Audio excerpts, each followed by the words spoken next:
Soninha, existe amor embaixo do viaduto? As emoções são muito intensas debaixo do viaduto. Se a gente não considerar essas relações afetivas, a gente nunca vai fazer uma política pública que preste para a população em situação de rua. Qual seria o albergue que funcionaria para essas pessoas? Soninha, como é que você conheceu o ex-morador de rua Paulo Sérgio Rodrigues Martins? O maior problema sempre foi o alcoolismo, não o passado de rua. Então ele era alcoólatra? Sim, alcoólatra. E como isso interferia no relacionamento de vocês?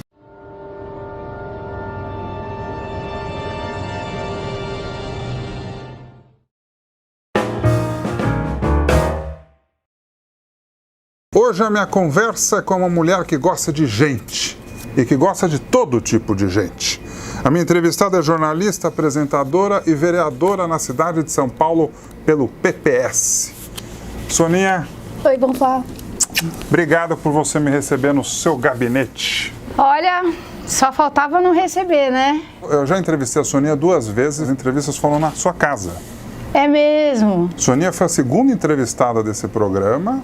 Depois eu entrevistei num outro momento que você tinha deixado a secretaria. Foi. E agora estamos aqui para falar. Soninha, existe amor embaixo do viaduto? Eita, rapaz, existe muito amor embaixo do viaduto. Quando você faz contato com as pessoas, né, que vivem debaixo do viaduto e você pergunta para elas, é uma pergunta que vem assim, a gente acaba curioso, né, e fala assim, mas você não tem família?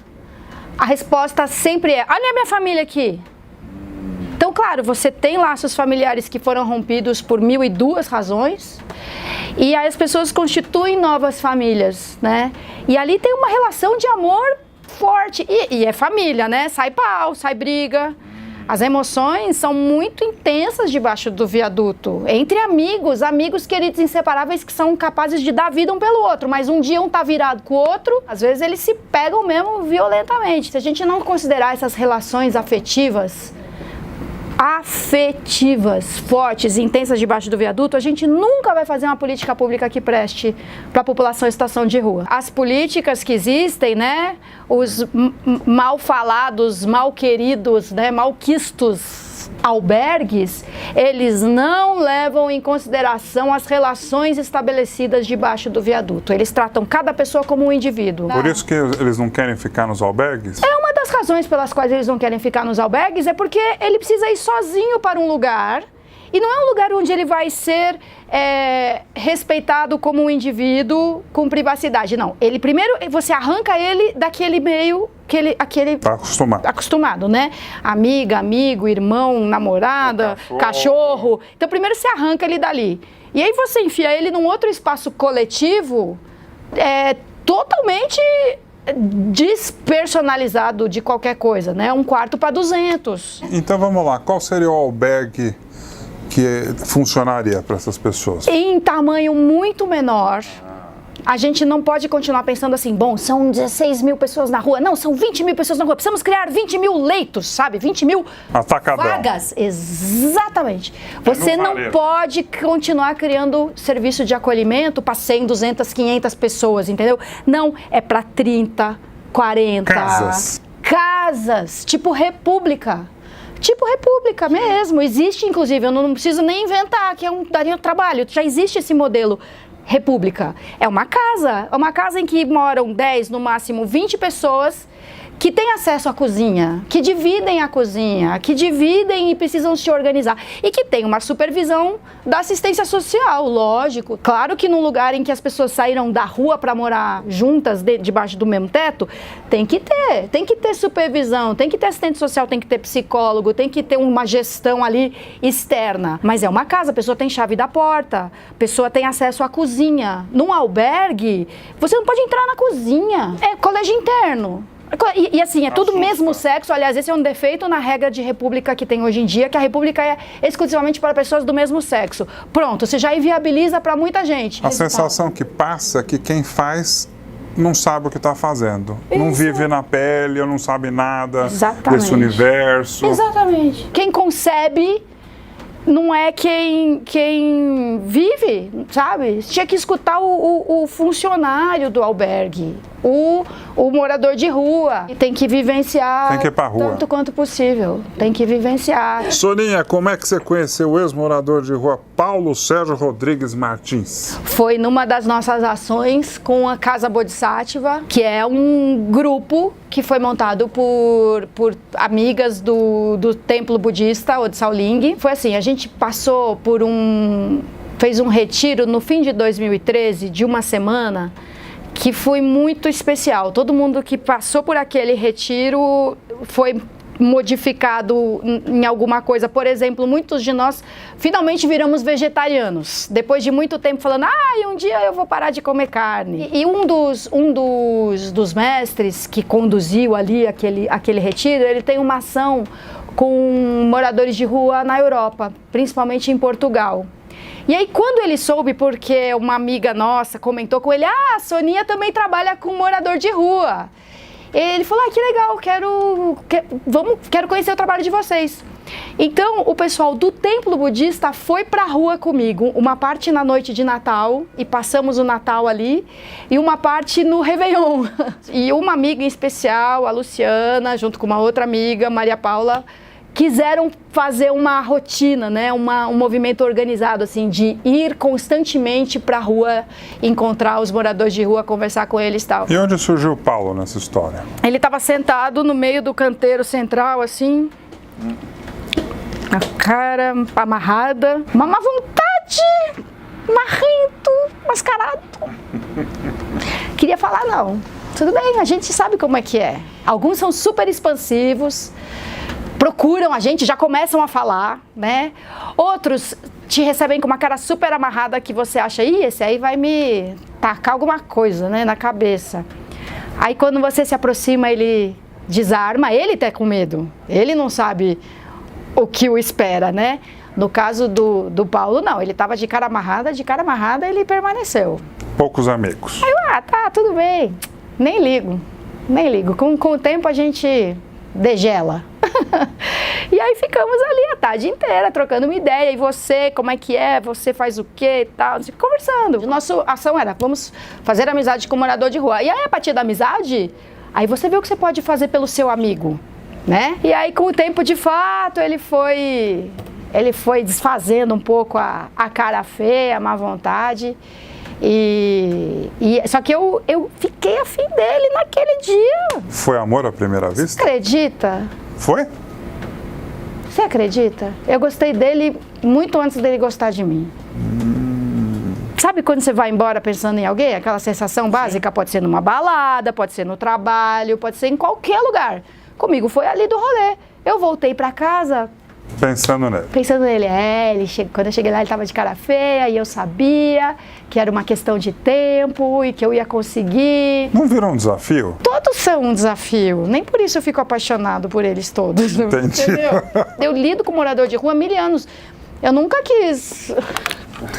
E avançar o sinal. Abraçar, adoro, abraço todo mundo. Você beija, abraça todo mundo. Todo mundo, não tenho nenhum tipo de... Sem frescura. Mas não de me imaginar deitada do lado.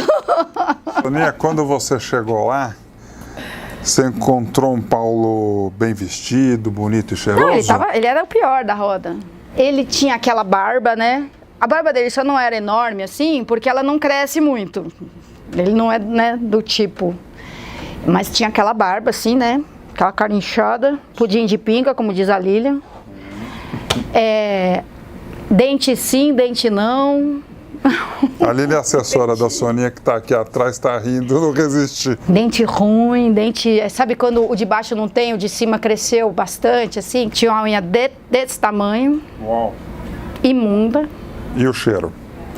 Cheiro de roupa suja, né? Cheiro de suor, cheiro de pinga ferrado, cheiro de gente que vive na rua, né? Uma coisa curiosa a respeito dele, assim, que apesar disso, apesar de largado, higiene íntima, assim, banheiro, era uma coisa séria para ele. Ele nunca se conformou de ver morador de rua usando a rua como banheiro. Ele tem horror disso, ele tem horror de banheiro sujo, ele dá bronca, é uma coisa impressionante. Ele era sujo pro padrão da galera ali, mas assim, a cama dele ele acordava de manhã, ele nunca quis colchão, ele dormia em 2 ou 3 cobertores estendidos, amanheceu o dia, levantou para o dia, ele dobrava o cobertor dele bem dobradinho assim, pronto. Então assim, o lugar dele não era um mocó sujo, assim, horroroso.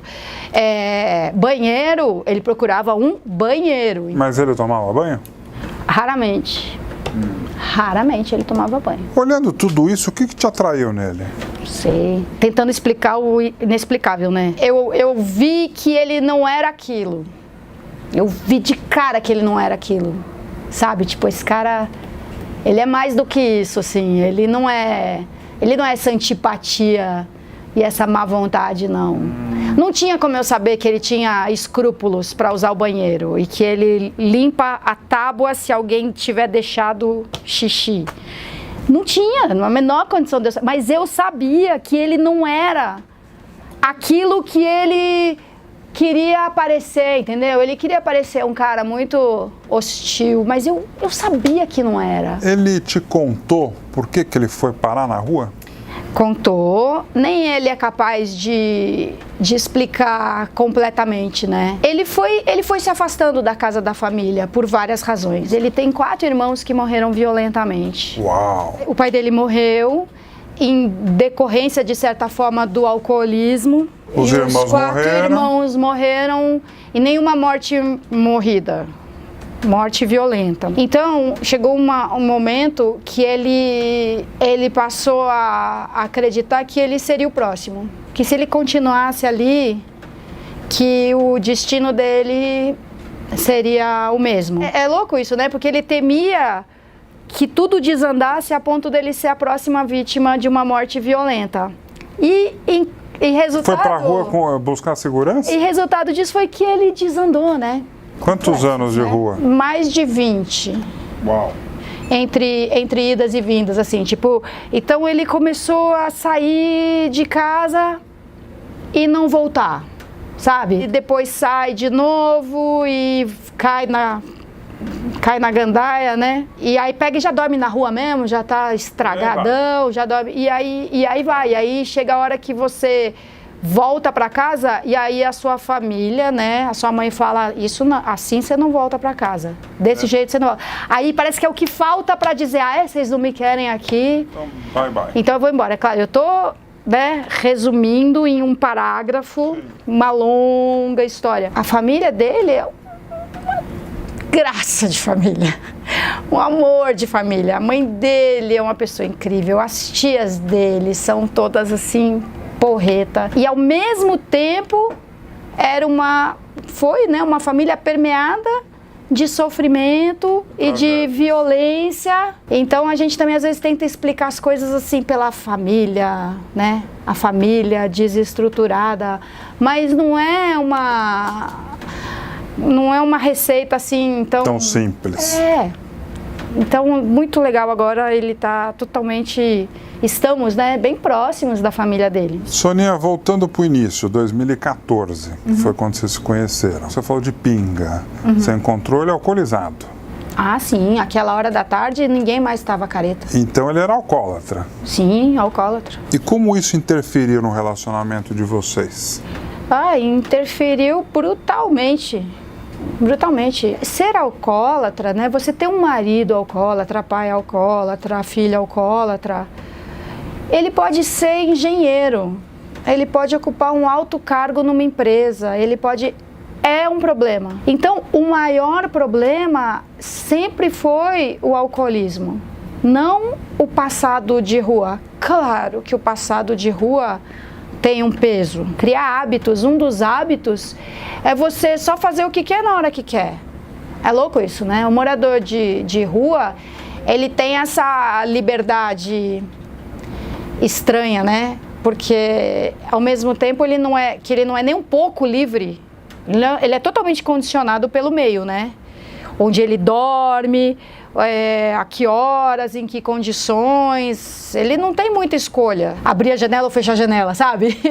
Frio ou calor, acende a luz, apaga a luz. Então parece que é uma compensação, né, de aproveitar uma outra liberdade. Então é fazer o que quer na hora que quer e é difícil, claro, conviver com alguém que tem esse padrão, né, de liberdade. Mas o problema mesmo é o alcoolismo. É um puta de um tormento que qualquer um que tenha tido alcoólatra dentro da mesma casa ou no mesmo ambiente sabe como é. É um problema por quê? Ele é violento? Porque sob efeito de álcool, a pessoa traz todo o ranço, o recalque. Ele é agressivo? Fica agressivo, desconfiado, né? Desconfiado, tudo é motivo. Vem uma coisa de perseguição, assim, sabe? Uma síndrome, um complexo de perseguição. Qualquer coisa que você diga significa outra. Qualquer pessoa passa a ser vista como uma ameaça. Qualquer uma coisa vira... É sempre assim. Quantos fantasmas, hein? É terrível. Está gostando da minha conversa com a Soninha? Não terminou.